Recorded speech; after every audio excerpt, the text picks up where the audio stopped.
வருங்கால அரசு அதிகாரிகள் அனைவரையும் கனோகான் சேனல் அன்புடன் வரவேற்கிறது. இந்த வீடியோவில் ஐம்பெருங்காப்பியங்களும் ஐஞ்சிருங்காப்பியங்களும் எப்படி ஈஸியாக ஷார்ட்கட்டில் ஞாபகம் வச்சலான்னு பார்க்கலாம். இந்த வீடியோ எக்ஸாம் பாயிண்ட் ஆஃப் வியூவில் ரொம்ப இம்பார்ட்டன்டான டாபிக். அதனால் வீடியோ ஸ்கிப் பண்ணாமல் ஃபுல்லாக பாருங்கள். இதை தொடர்ந்து அடுத்த வீடியோவில் 17 மேன் கணக்கு மற்றும் 17 கீழ்கணக்கு நூல்களை எப்படி ஈஸியாக ஷார்ட்கட்டில் ஆசிரியர் பெயரோடு ஞாபகம் வச்சுக்கிறதுன்றத வீடியோவை போடலான்னு இருக்கும். அதுக்கான உங்களுக்கான அபிப்பிராயம் இருந்தால் அதையும் கமெண்ட்டில் சொல்லுங்கள். இப்போ வாங்க வீடியோக்குள்ளே பார்க்கலாம். முதல்ல ஐம்பெருங்காப்பியங்கள் எவைன்னா சிலப்பதிகாரம், மணிமேகலை, சீவக சிந்தாமணி, வளையாபதி, குண்டலகேசி.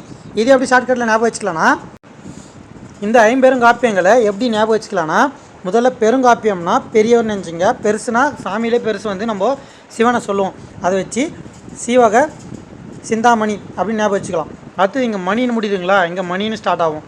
இது இரண்டாவது காப்பியம். மூன்றாவது இந்த சிவன் இருக்காருங்களா, அவருக்கு கழுத்தில் மணி போட்டு கார் சிலம்பும் போட்டிருப்பாங்க சரிங்களா.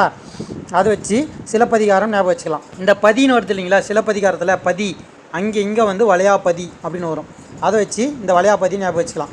அடுத்து குண்டலம். நம்ம இந்த குண்டலம் குழை அதெல்லாம் படிப்போம் இல்லைங்களா.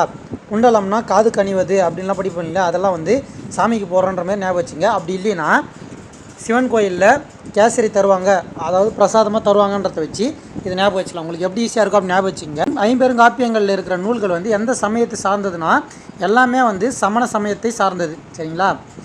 எக்ஸ்ட்ரா இருக்கிற இந்த மணிமேகலையும் குண்டலகேசியும் மட்டும் பௌத்த சமயத்தை சார்ந்தது. இதே ஞாபகம் வச்சுக்கலாம்னா குண்டுமணின்னு ஞாபகம் வச்சுங்க.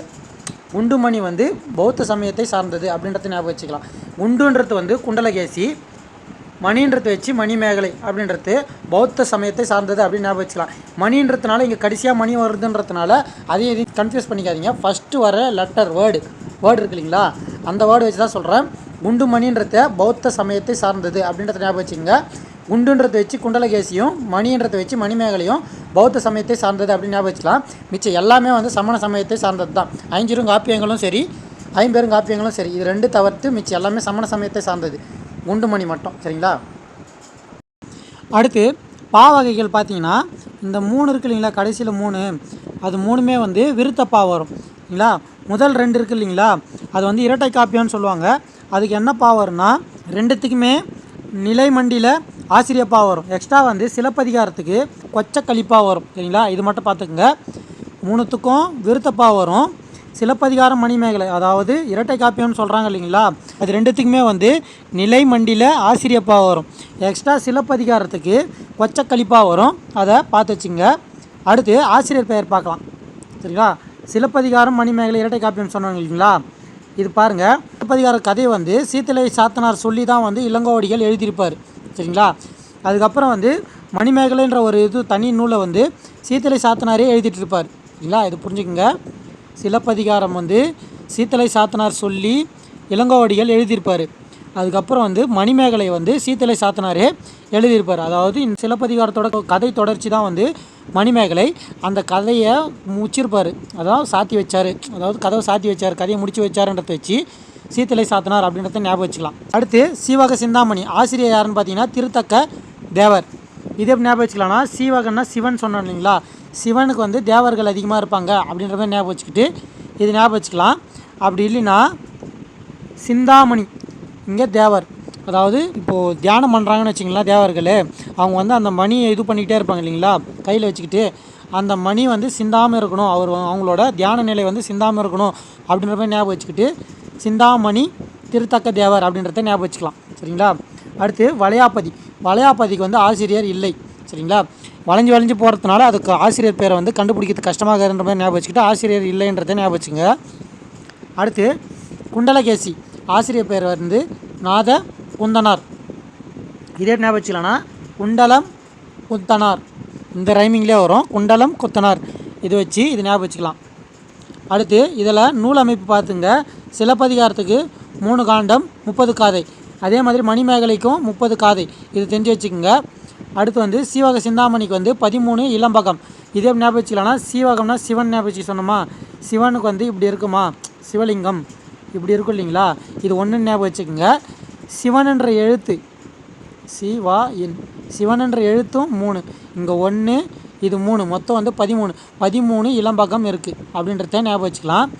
அடுத்து வளையாபதி 72 பாக்கங்கள். அதே மாதிரி குண்டலகேசி வந்து 224 பாடல்கள். இது சும்மா தெரிஞ்சு வச்சுங்க, கேட்க வாய்ப்பில்லை. சப்போஸ் கேட்டாங்கன்னா யூஸ் ஆகும். அடுத்து ஐஞ்சிறுகாப்பியங்கள் எதுனா நாககுமார காவியம், உதயகுமார காவியம், யசோதர காவியம், நீலகேசி, சூளாமணி. இது எப்படி ஞாபகம் வச்சுக்கலாம்னா காவியம்னு வருது இல்லைங்களா, இது எல்லாமே வந்து ஐஞ்சிறுகாப்பியங்களில் வரும். சரிங்களா. அதே மாதிரி நீலா சூலா, அதாவது நீலகேசி சூளாமணி அப்படின்னு வருது இல்லைங்களா, அது வந்து ரெண்டும் வந்து ஐஞ்சிறுகாப்பியங்களில் வரும். இது எதுக்கு ஐஞ்சிறுகாப்பியங்கள் ஐம்பெருங்காப்பியங்கள் தெரிஞ்சு வச்சுக்க சொல்கிறேன்னா, சப்போஸ் எதனா ஒரு நூல் பேர் கொடுத்துட்டு அது வந்து ஐஞ்சிறுகாப்பியமா ஐம்பெருங்காப்பியங்களா 17 கணக்கா 17 மேல் கணக்கான்னு கேட்பாங்க. அதுலேயுமே மேல் கணக்கில் இப்போ 8 தொகையாக 10 பாட்டான்னு கேட்பாங்க. அந்தமாரி கேட்டாங்கன்னா இது ஈஸியாக இருக்கும் ஆன்சர் பண்ணுறதுக்கு. அப்படி இல்லைன்னா ஐஞ்சிறுகாப்பியங்களில் 3 நூல் கொடுத்துட்டு ஐம்பெருங்காப்பியங்களில் ஒரு நூல் கொடுத்துட்டு ஐஞ்சிறுகாப்பியங்களுள் பொருந்தாதது எதுன்னு கேட்பாங்க. அப்படி இல்லைன்னா ஐம்பெருங்காப்பியங்களுள் ஒன்று எது அப்படின்னு கேட்பாங்க. எப்படி கேட்டாலும் உங்களுக்கு ஆன்சர் பண்ணுற மாதிரி இருக்கணும். அதுக்கு தான் ஐஞ்சிறுகாப்பியங்கள் நூலும் ஐம்பெருங்காப்பியங்கள் நூலும் 17 மேல் கணக்கு நூல்களும் 17 கீழ்கணக்கு நூல்களும், அதில் 8 தொகை 10 பாட்டு, அதில் வந்து அகம் சார்ந்தது புறம் சார்ந்தது அதெல்லாம் வரும். அதெல்லாம் வந்து நான் அடுத்த வீடியோவில் சொல்கிறேன். அடுத்த வீடியோ வேணுன்றவங்க கீழே கமெண்ட்டில் சொல்லுங்கள். அடுத்து இதில் சமயம் இருக்குது இல்லைங்களா, நம்ம ஆல்ரெடி சொன்னோம். ஐம்பெருங்காப்பியங்கள்லையும் சரி ஐஞ்சிறுகாப்பியங்கள்லையும் சரி ரெண்டுத்துலேயும் சேர்த்து எல்லாமே வந்து சமண சமயம் வரும். குண்டுமணி மட்டும் பௌத்த சமயம் வரும்னு சொன்னோம். அதை வச்சு இது ஞாபகம் வச்சுக்கலாம். அடுத்து பா வகையிலையுமே அதில் சிலப்பதிகாரம் மணிமேகலை தவிர மிச்சம் எல்லாமே வந்து விருத்தப்பா வரும். இதுலேயும் பாருங்கள் எல்லாமே விருத்தப்பா வரும். அப்போது ஐம்பெருங்காப்பியங்கள்லையும் சரி ஐஞ்சிறுகாப்பியங்கள்லையும் சரி எல்லாமே விருத்தப்பா வரும். எக்ஸ்ட்ரா வந்து சிலப்பதிகாரமும் மணிமேகலை மட்டும் மாறும். சரிங்களா, அதை மட்டும் பார்த்து வச்சுங்க. இதில் 3த்துக்கு ஆசிரியர் பேர் கிடையாது. சரிங்களா, 2 தான் வந்து ஆசிரியர் பேர் இருக்குது. யசோதர காவியம், வெண்ணாவல் உடையார். சரிங்களா, இது எப்படி ஞாபகம் வச்சுக்கலாம்னா யசோதா அப்படின்ற கதை வந்து கிருஷ்ணரோட கதையில் வரும் இல்லைங்களா, அவங்களோட தாய் தானே யசோதா. அது வந்து கிருஷ்ணர் வந்து வெண்ணெய் சாப்பிட்டுட்டே இருப்பார் அந்த கதையில். அதை வச்சு யசோதர காவியம் வந்து வெண்ணாவல் உடையார் அப்படின்றத ஞாபகம் வச்சுக்கலாம். அடுத்து சூளாமணி எழுதியவர் வந்து ஆசிரியர் வந்து தோலாமொழி தேவர். இது எப்படி ஞாபகம் வச்சுக்கலாம்னா சூலா தோலா இந்த ரைமிங்கில் வரும். இதை வச்சு இது ஞாபகம் வச்சுக்கலாம். சரிங்களா. அடுத்து இதில் இருக்கிற அமைப்பு பார்த்துக்குங்க. இது சும்மா பார்த்து வச்சுங்க, கேட்க வாய்ப்பு இல்லை. சப்போஸ் கேட்டால் யூஸ் ஆகுன்றது மாதிரி ஞாபகம் வச்சுங்க. சும்மா சப்போஸ் கேட்டாங்கன்னா என்ன பண்ணுறதுக்காக இது தெரிஞ்சு வச்சுக்கோங்க. முதல்ல நாககுமார காவியம் 5 தலை நாகம் கேள்விப்பட்டிருப்பீங்களா, அதை வச்சு 5 சுருக்கம் அப்படின்றத ஞாபகம் வச்சுக்கலாம். அடுத்து உதயனகுமார காவியம், அது வந்து 6 காண்டம். இது எப்படி ஞாபகம் வச்சுக்கலாம்னா உதயனம்னா சூரியன் உதயமாகும், அது வந்து 6 மணிக்கு உதயமாகும் இல்லைங்களா, அதை வச்சு 6ன்றத ஞாபகம் வச்சுக்கலாம். சரிங்களா. யசோதர காவியம் வந்து 5. அடுத்து நீலகேசி 10, சூளாமணி 12. இவ்வளோ தான். இதுதான் வந்து ஐம்பெருங்காப்பியங்களையும் ஐஞ்சிறுகாப்பியங்களையும் முக்கியமான நோட்ஸில் குறிப்பில் இருக்கு இல்லைங்களா, அது ஷார்ட்கட்டில் ஞாபகம் வச்சுக்கிறதுக்கான வீடியோ. இந்த வீடியோ உங்களுக்கு பிடிச்சிருந்த வீடியோ லைக் பண்ணிக்கோங்க, உங்கள் ஃப்ரெண்ட்ஸுக்கு ஷேர் பண்ணிவிடுங்க. மறக்காமல் நம்ம சேனலை சப்போர்ட் பண்ணுங்கள். இந்த வீடியோ பற்றின நிறைய குறைகள் என்ன இருந்துச்சுன்னா அதே கமெண்ட்டில் சொல்லுங்கள். அதே போல் அடுத்து வந்து 17 கீழ்கணக்கு நூல்கள் மற்றும் 17 மேல் கணக்கு நூல்களை தொகுத்து போடலான்னு இருக்கும். அதுக்கு வந்து எத்தனை பேர் வந்து வேணுன்றீங்களோ கமெண்ட்டில் சொல்லுங்கள்.